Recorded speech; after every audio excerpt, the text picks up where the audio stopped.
কাতারে বসবাসরত প্রবাসীদের নিরাপদ স্বাস্থ্যসম্মত স্বদেশি আরবিক ও রুচিসম্মত খাবার পরিবেশনের প্রতিশ্রুতি দিয়ে যাত্রা শুরু করেছে সম্পূর্ণ বাংলাদেশি মালিকানাধীন প্রতিষ্ঠান হালা জমজম রেস্টুরেন্ট। কাতার প্রতিনিধি আহসানুল্লাহ সাজিব জানান, রাজধানী দোহার ওল্ড মদিনা মোররা এলাকায় কাতারে নিযুক্ত বাংলাদেশের মান্যবর রাষ্ট্রদূত মোহাম্মদ নজরুল ইসলাম ও প্রতিষ্ঠানের কাতারি স্পন্সর শেখ ইয়াসিরকে সাথে নিয়ে ফিতা কেটে উক্ত প্রতিষ্ঠানের উদ্বোধন করেন প্রতিষ্ঠানের দুই স্বত্বাধিকারী বিশিষ্ট ব্যবসায়ী জিয়াউল হাসান ও বেলায়েত হাদি। মাস্টার তাফসির উদ্দিনের উপস্থাপনায় এ সময় উপস্থিত ছিলেন দূতাবাসের কাউন্সিলর মোবাশ্বেরা কাদেরী, কাউন্সিলর পাসপোর্ট মাহাদি হাসান, দূতালয় প্রধান নাসির উদ্দিন, কাতার ধর্ম মন্ত্রণালয়ের ইমাম হুসাইন আহমদ সহ আরও অনেকে। এ সময় প্রতিষ্ঠানের স্বত্বাধিকারী জিয়াউল হাসান ও বেলায়েত হাদি বলেন, এখানে আরবি, চাইনিজ, ইন্ডিয়ান, পাকিস্তানি, বাংলাদেশি সহ সব ধরনের খাবারের ব্যবস্থা রয়েছে।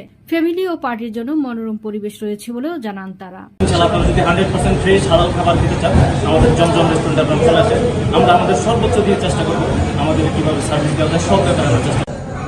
আমাদের এখানে আলহামদুলিল্লাহ যে কোনো ধরনের পার্টির ব্যবস্থা রয়েছে, যে কোনো ধরনের ফ্যামিলির জন্য বিশেষ সুব্যবস্থা রয়েছে। আপনারা অবশ্যই আসবেন। আমরা সুন্দর সেবা দিব এবং খানার ক্ষেত্রে আমরা মান্দি, মাজবুজ এবং বুখারি সহ আরবি সব রকম আইটেম থাকবে আমাদের কাছে। এই জন্য আমরা সুদক্ষ এবং ভালো কারিগর দেশ থেকে নিয়ে আসছি। আমরা দুজন মিলে আমি বেলায়েত মদিনা মোগরা ওল্ড মদিনা মোগরা ফ্যামিলি হাইপারের পাশে হালা জমজম নামে একটা বাংলাদেশি রেস্টুরেন্ট ওপেন করেছি। তো এখানে বিশেষ করে Arabic, Chinese, Indian, Pakistani, Bangladeshi সব ধরনের আইটেম থাকবে।